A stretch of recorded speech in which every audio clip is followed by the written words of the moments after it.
और लगातार जो पुरानी पेंशन की मांग है वो जोर पकड़ती जा रही है। वो चाहे पब्लिक सेक्टर हो, किसी भी सेक्टर के लोग हो, सब आ रहे हैं, पीएसयू से आ रहे हैं। पूरे देश में ये आवाज उठ रही है, अलग अलग संगठित होकर भी आ रहे हैं, अलग अलग भी आ रहे हैं।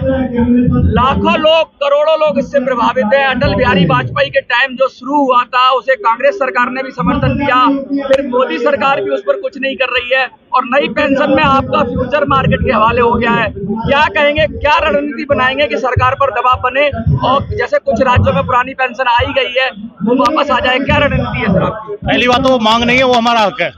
पुरानी पेंशन हमारा हक है। हम 35 साल, 36 साल, 38 साल देश की सेवा करते हैं, उसके बाद हम पेंशन के हकदार होते हैं।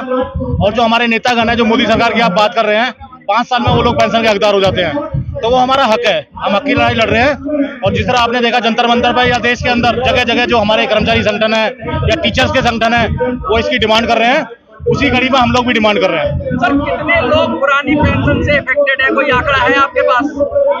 आंकड़ा तो ये है कि जितने लोग अपॉइंटमेंट हुए अभी मेरे ख्याल में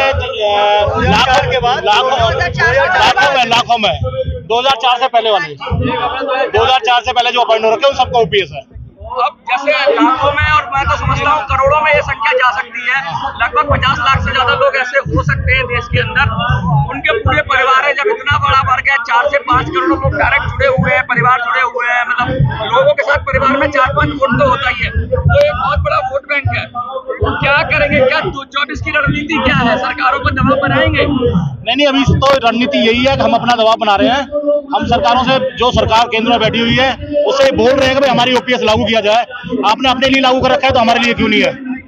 दूसरा, नहीं लागू करेगी तब सोचेंगे, विचार करेंगे इसके ऊपर 24 के अंदर। नेता 4-4, 5-5 पेंशन लेते हैं, जब चाहे अपनी सैलरी बढ़ा लेते हैं, पेंशन कर लेते हैं।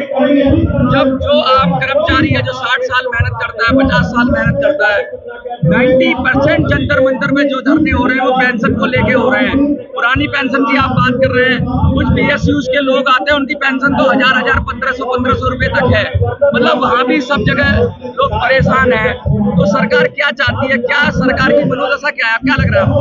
नहीं, सरकार पॉजिटिवली थोड़ा आगे तो बढ़ी है। सरकार ने मान लो कोई कमेटी बिठाई है, तो सरकार थोड़ा झुकी तो है, एक कदम नीचे झुकी है सरकार। हम ये चाहते हैं सरकार ओपीएस लागू करे, कोई कमेटी बिठाए, कमेटी भी डिसीजन यही दे कि ओपीएस लागू कर रहे हैं।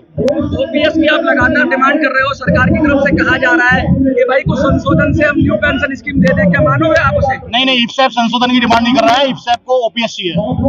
ओपीएस में क्या ऐसा फर्क है न्यू पेंशन स्कीम से जो आप लगातार किसी भी समझो झुकने को तैयार नहीं हो, नई पेंशन स्कीम पे ओपीएस ही मांग कर रहे हो? नहीं, ओपीएस हमें जो लास्ट बेसिक पे हमारी ड्रॉन होती है उसका हाथ पे मिलता है, लेकिन नई पेंशन 10%, 20%, 5% होते हैं, वो हमें मंजूर नहीं है।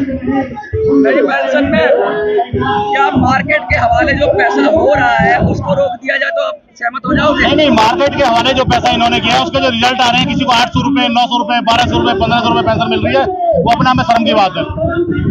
अब जब सरकार इस पर कोशिश कर रही है, क्या मानसून सत्र में कोई सांसद ने आपको आश्वासन दिया है कि इसमें से लोग बात उठाएंगे, क्योंकि सत्र तो चल ही नहीं रहा? नहीं, मानसून सत्र चल रहा है, सांसदों को चिट्ठियां भी हम लोग लिखेंगे, इफ्सैप लिखेगा, हमारा चिट्ठियां लिखेगा, और सांसदों को आवाज उठानी चाहिए। नहीं आवाज उठाएंगे तो नुकसान पाएंगे। सांसदों के पास कोई ज्ञापन पत्र कुछ आप देने की आपकी टीम? नहीं, पीछे हमने ज्ञापन दिए थे, अभी भी हम चिट्ठियां उनको लिख रहे हैं, लगातार चिट्ठियां लिखते रहते हैं। कॉन्ट्रैक्ट की बहुत बात हो रही है, बहुत सारे बच्चे आपके साथ ऐसे भी हैं, बहुत सारे लोग ऐसे भी हैं, बच्चे तो नहीं कहूँगा मैं, लोग ऐसे भी हैं जो कॉन्ट्रैक्ट पे काम कर रहे हैं और उनको जब चाहे तब निकाला जा रहा है, उस विषय पे क्या कहेंगे आप? नहीं, कॉन्ट्रैक्चुअल सिस्टम तो हमारे कर्मचारी के ऊपर बहुत बड़ा अन्याय है। उस अन्याय के खिलाफ हम लड़ाई भी लड़ रहे हैं, दिल्ली यूनिवर्सिटी में लड़ाई लड़ रहे हैं। इन्होंने नई एजेंसियां खड़ी कर दी हैं जिनसे जो एक तरह से सरकार की मोनोपोली है, और वो इससे भ्रष्टाचार को बढ़ावा हो रहा है? नहीं, सरकार को तो फायदा हो रहा है। सरकार में जो लोग बैठे उनको फायदा हो रहा है, उनकी जेबें भरी जा रही हैं। अल्टीमेटली कर्मचारी तो उनका शिकार बन रहा है ना।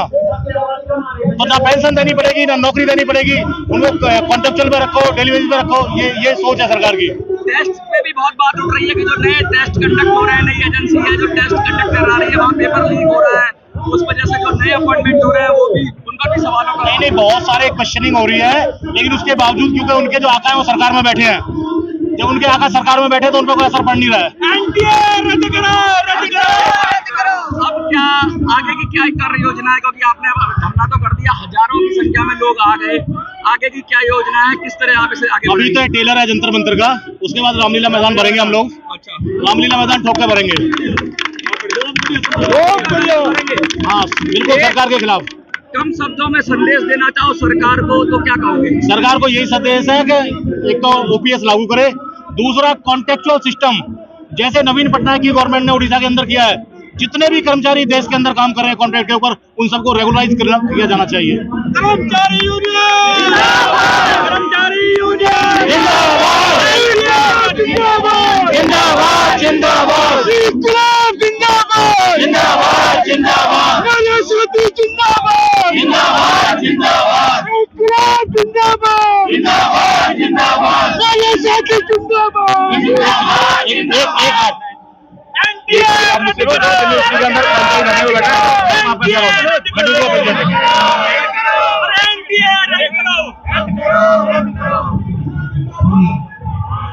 दिल्ली यूनिवर्सिटी में लगातार कर्मचारी धरने पर बैठे हुए हैं, उसमें आप क्या स्टेप लेंगे? क्या आपके पास क्या ये आपने बहुत अच्छी बात पूछी है। दिल्ली यूनिवर्सिटी का कर्मचारी पिछली 25 तारीख से धरने में बैठा है, कॉन्ट्रैक्ट का कर्मचारी प्लस जो हमारे यूनियंस हैं, जितने भी यूनियन एसोसिएशन है, और वो विरोध कर रहे हैं जो टेस्ट का रिजल्ट आया 4 जुलाई को, जिसमें मोनोपोली चली है, जिसमें जो गवर्नमेंट के रूल है, डीओपीटी के नियम है, उनका पालन नहीं किया गया है।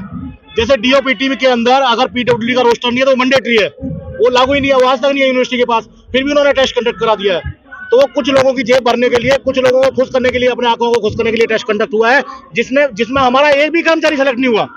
ये तो शर्म की बात है। जो आदमी 20 साल से 25 साल से अपनी सेवाएं दे रहा है, उनको सेलेक्ट ना करके इन्होंने, गवर्नमेंट ने अपना चेहरा, दिल्ली विश्वविद्यालय ने अपना असली चेहरा दिखा दिया है, और उसका हम सख्ती से विरोध कर रहे हैं और करते रहेंगे जब तक एनटीए कैंसिल नहीं होगा। एनडीए रद्द करो, रद्द करो, रद्द करो, एनडीए रद्द करो, रद्द करो, रद्द करो।